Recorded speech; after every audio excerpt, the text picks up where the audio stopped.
Hello everyone, कैसे आप सभी लोग। द पॉलिटिकल मास्टर में आप सभी का स्वागत है। आशा करता हूं कि आप सभी लोग स्वस्थ होंगे और अपने एग्जाम की तैयारी में पूरे जोर शोर तरीके से दोस्तों लगे होंगे। जैसे कि आप सभी को पता है कि सीबीएसई क्लास 12 का सेकंड टर्म एग्जाम जो है वो 26 अप्रैल से शुरू हो रहा है। ऐसे में हमारे पास दोस्तों जो भी समय है उसमें हमें अपने एग्जाम की तैयारी करनी है और बहुत अच्छी तरीके से करनी है। तो इसी तैयारी में दोस्तों आज हम आपके सामने लेकर आए क्लास 12 का, यह क्लास 12 की पॉलिटिकल साइंस का चैप्टर नंबर 4 है। ये सेकंड बुक है जिसका नाम है भारत में राजनीतिक प्रणाली और राजनीतिक दल। हालांकि आपके पाठ्य पुस्तक में इसका और नाम दिया गया, इसका नाम क्या है, कांग्रेस व्यवस्था को चुनौती। बट चूंकि आपका जो सिलेबस है दोस्तों बदल गया तो उसका चैप्टर का नाम भी बदला हुआ है और चैप्टर का नाम क्या है, वह है भारत में राजनीतिक प्रणाली और राजनीतिक दल।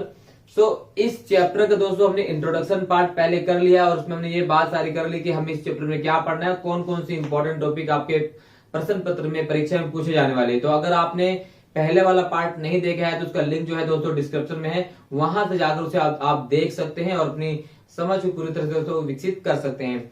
तो चलिए दोस्तों, आज जिस इंपॉर्टेंट टॉपिक की हम बात करने वाले हैं वो टॉपिक है 1967 का जो कांग्रेस भारत में चौथा आम चुनाव हुआ था, हम उसकी बात करने वाले। क्योंकि इस टॉपिक से दोस्तों 101%, जी हाँ मैं कह रहा हूं ना, 101% इस टॉपिक से क्वेश्चन पूछा जाने वाला है। ऐसा कोई बोर्ड एग्जाम नहीं गया होगा दोस्तों कि इसमें से क्वेश्चन ना पूछा गया हो। तो ये टॉपिक बहुत इंपॉर्टेंट और यहाँ से दोस्तों 6 नंबर का क्वेश्चन जरूर पूछा जाएगा।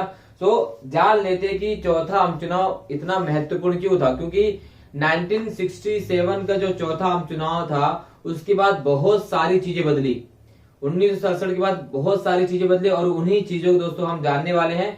और हम ये भी बात करेंगे जो एक दलीय प्रभुत्व था कांग्रेस का वो कैसे समाप्त हुआ और उस एक दलीय प्रभुत्व के समाप्ति में भी इस चौथे आम चुनाव का एक बहुत बड़ा योगदान है। तो चलिए जान लेते हैं कि भारत में जो चौथा आम चुनाव 1967 में हुआ उसके क्या मायने हैं और उसके बाद क्या परिवर्तन आया।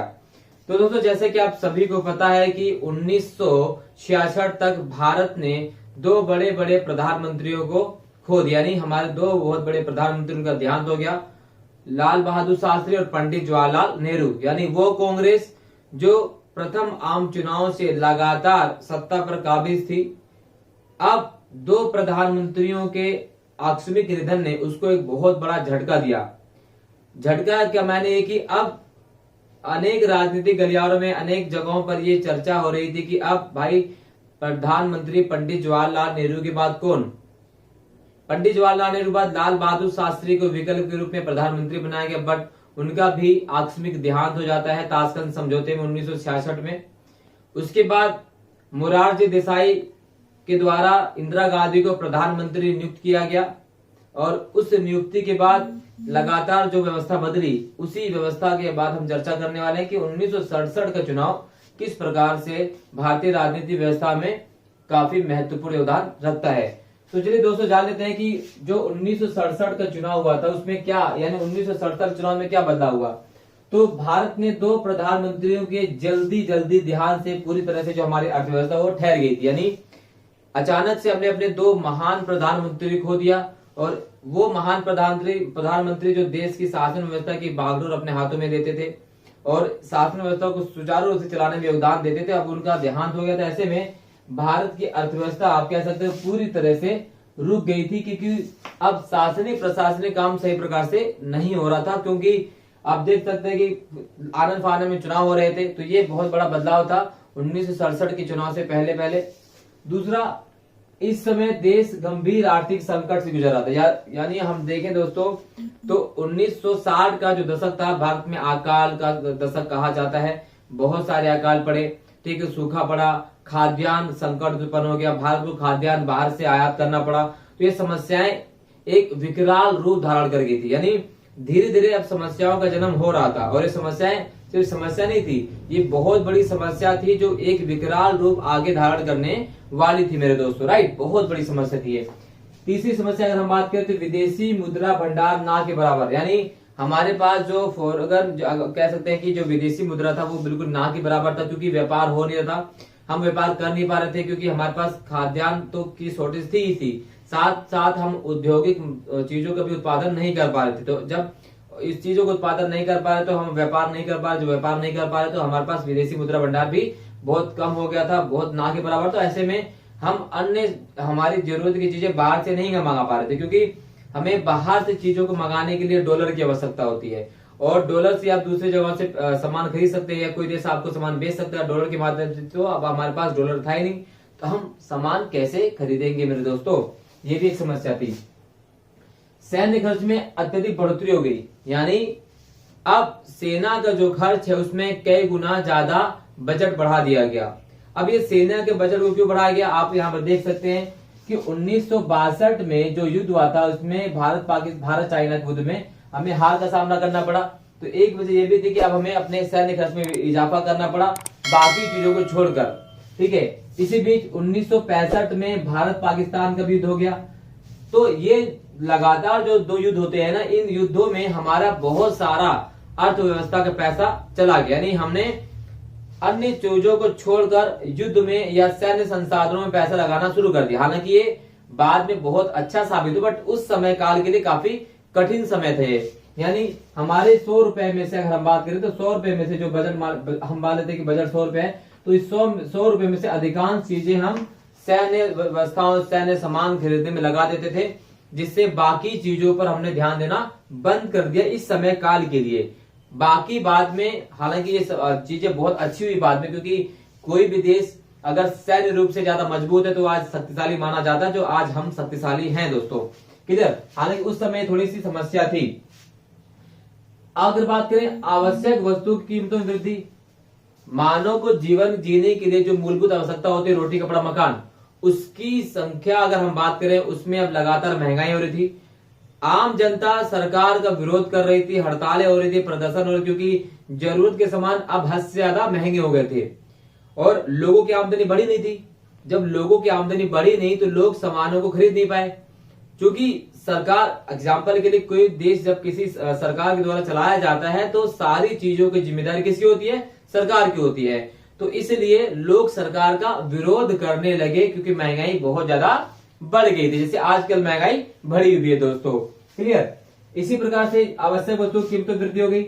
देश में अक्सर बंद और हड़ताल की स्थिति होती थी हर जगह। रेलवे, क्योंकि मजदूरों को उनका वेतन नहीं मिला था, जैसे आज आप देखोगे कि बहुत सारे डॉक्टर बहुत सारे नर्स क्या कर रहे हैं, हड़ताल कर रहे हैं सरकार के खिलाफ, क्योंकि सरकार उन्हें वेतन नहीं दे रही है। ठीक ऐसी स्थिति 1967 में भी थी कि सरकार वेतन नहीं दे पा रही थी, लगातार हड़तालें प्रदर्शन का माहौल लगा रहता था, रेलवे को रोका जा रहा था, कर्मचारी लगातार काम पर नहीं जा रहे थे। तो ये कह सकते बहुत ज्यादा समस्या या देश एक संकट की स्थिति में था इस 1967 के आम चुनाव तक आते आते, बहुत समस्या थी इन चुनाव के बाद, ठीक है। और राम मनोहर लोहिया ने इसी बीच राम मनोहर लोहिया जो समाजवादी नेता थे, उन्होंने इसी चुनाव में एक नारा दिया जिसका नाम था गैर कांग्रेसवाद, क्योंकि तमाम जो राजनीतिक पार्टियां थी अब उन्हें ये लगने लगा कि अब हम कांग्रेस को हरा सकते हैं। इट मींस क्योंकि कांग्रेस का जो बहुमत था या जो जनता कांग्रेस का विरोध कर रही थी, और ऐसे में जो अन्य राजनीतिक दल थे उन्हें जो अवसरवादिता, हर राजनीतिक पार्टी क्या होती है तो अवसरवादिता होती है, यानी जब भी उन्हें अवसर मिलता है तो खुलकर अपना गेम खेलते हैं। तो ऐसे में जो अन्य राजनीतिक पार्टियां थी उन्हें लगा भाई अब तो कांग्रेस जा रही है, हम कांग्रेस को आसानी से हरा सकते हैं। ऐसे में राम मनोहर लोहिया जी ने एक नारा दिया जिसका नाम था गैर कांग्रेसवाद, और राम मनोहर लोहिया जी के बारे में आगे पढ़ेंगे अलग टॉपिक में, ये नया टॉपिक जो आपको पढ़ना है। तो ऐसे में इस नारे को क्या हुआ कि अन्य राजनीतिक पार्टियों ने कांग्रेस के सामने खड़े हो गए और कांग्रेस को हराने की कोशिश करने लगी, ठीक है। और कांग्रेस को इसके बाद जब 1967 में चुनाव होते हैं मेरे दोस्तों, तो कांग्रेस को 7 राज्यों में बहुमत नहीं मिला, यानी वो कांग्रेस जो 1950 के बाद एक मुक्त रूप से एक भारत पर शासन कर रही थी या चुनकर आ रही थी लगातार। अगर हम 1951-52 के पहले हम चुनाव की बात करें तो वहां पर कांग्रेस जो है निर्विरोध चुनकर आई थी, क्योंकि कांग्रेस से बड़ी पार्टी उसमें कोई मौजूद नहीं थी। फिर दूसरे आम चुनाव में, तीसरे आम चुनाव में, बट चौथे आम चुनाव में कांग्रेस को हार का सामना करना पड़ा कुछ राज्यों में। और यहीं पर दोस्तों जो कांग्रेस का एक दलीय प्रभुत्व था उस पर एक करारी चोट लगी, क्योंकि कांग्रेस से जो जनता थी वो थोड़ी नाराज हो गई, क्योंकि अब कांग्रेस जो है कह सकते हैं कि जनता की जो मूलभूत आवश्यकताएं थी उस पर थोड़ा ध्यान देना कम कर दे रही थी, जिस प्रकार आज वर्तमान में हो रहा है दोस्तों, ठीक है। तो कांग्रेस को 7 राज्यों में बहुमत नहीं मिला, और सिर्फ बहुमत ही नहीं मिला, कांग्रेस के बहुत बड़े बड़े दिग्गज नेता जो थे उन्हें हार का सामना करना पड़ा, और कांग्रेस को जो है दोस्तों 7 राज्यों में बहुमत नहीं मिला। कौन कौन से राज्य थे? वो थे पंजाब, ठीक है, हरियाणा, मध्य प्रदेश, ठीक है, उत्तर प्रदेश, पश्चिम बंगाल और उड़ीसा, कर्नाटक, केरल और मद्रास। इन राज्यों में गैर कांग्रेसी सरकार बनी। हालांकि केंद्र में तो कांग्रेस की सरकार थी, बट इन राज्यों में किसकी सरकार बनी? गैर कांग्रेसी सरकार। यानी 1967 में पहली बार गैर कांग्रेसी सरकार बनती है केरल में। तो इस तरह से ये यहाँ पर कांग्रेस को बहुमत नहीं मिला था, और केरल में जो है गैर कांग्रेसी सरकार। बाकी राज्यों में तो अगर हम देखें तो कांग्रेस ने छुटपुट माध्यम से अपने शासन को चलाया, गठबंधन के माध्यम से, बट केरल में तो पूरी तरह से कांग्रेस को हार का सामना करना पड़ा। और इसी 1967 के चुनाव में दोस्तों क्या हुआ? दल बदल की प्रक्रिया की भी शुरुआत हुई। क्या होता है? दल बदल की प्रक्रिया की शुरुआत। और इसी चुनाव से आया राम और गया राम का जुमला जो है, मुहावरा काफी प्रसिद्ध हो गया। यानी एक एमएलए साहब थे और वो कभी कांग्रेस में जाते, कभी बीजेपी, कभी किसी दूसरे दल में आते, कभी तीसरे दल में आते। तो ऐसे में आने जाने की प्रक्रिया को, दल बदल की जो चीज थी उसे ही आया राम गया राम का जुमला प्रसिद्ध होता है। दल बदल का मतलब होता है कि अगर कोई राजनीतिक नेता अपने किसी राजनीतिक दल के चुनाव चिन्ह से चुनाव लड़ता है। मान लेते हैं दोस्तों कि अगर कोई व्यक्ति जो है कांग्रेस से चुनाव लड़ रहा है, कांग्रेस के चुनाव चिन्ह से चुनाव लड़ रहा है, और चुनाव जीतने के बाद वो जो है बीजेपी में शामिल हो जाता है, तो इसे कहते हैं दल बदल। यानी कोई नेता अपने पार्टी के चुनाव चिन्ह से चुनाव जीतता है, बट वो अपने पार्टी को छोड़कर किसी दूसरी पार्टी में चला जाता है, तो उसे दल बदल कहा जाता है।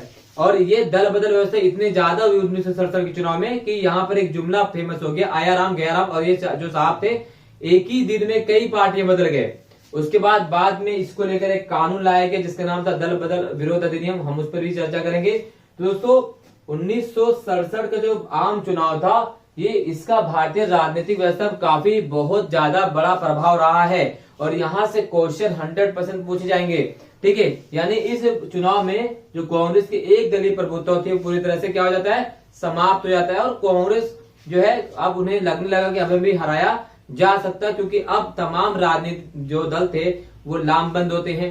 क्लियर हो गया? आई होप ये टॉपिक आपको समझ में आ चुका है दोस्तों। अगर समझ में आ गया तो एक लाइक तो बनता है, एक शेयर तो बनता है, कमेंट तो बनता है दोस्तों, क्योंकि आपका एक लाइक, आपका एक शेयर, आपका एक कमेंट हमें और अधिक प्रोत्साहन देता है इसी प्रकार से काम करने के लिए। तो दोस्तों लाइक जरूर कर दीजिएगा। और द पॉलिटिकल मास्टर चैनल पर दोस्तों पॉलिटिकल साइंस और हिस्ट्री आपको मैं ऐसा पढ़ा दूंगा कि आप जिंदगी में भूलेंगे नहीं, और आपको कोई पुस्तक, कोई और भी नोट्स पढ़ने की आवश्यकता नहीं, बट आपको हमारा ये वीडियो और चैनल देखना पड़ेगा सही से, ध्यान से, ठीक है। स्किप ना कीजिएगा, पूरा वीडियो देखिएगा और 100% आपको टॉपिक समझ में आएगा, और आप पेपर में पूरे मार्क्स लेकर आएंगे, मेरी गारंटी है। सो प्लीज इसे देखिएगा। और इसके बाद हम दोस्तों बात करेंगे सिंडिकेट की बात करेंगे, ठीक है। 1969 में कांग्रेस के विभाजन के कारण की बात करेंगे, ठीक है, और गैर कांग्रेसी की बात करेंगे। तमाम टॉपिक अभी 3-4 क्लासेस में हम इसको पूरा करने वाले हैं। सो प्लीज अगर अभी तक आपने चैनल को सब्सक्राइब नहीं किया तो चैनल को जरूर सब्सक्राइब कर लीजिए और बेल आइकन को प्रेस कर लीजिए। बहुत बहुत धन्यवाद दोस्तों। जय हिंद।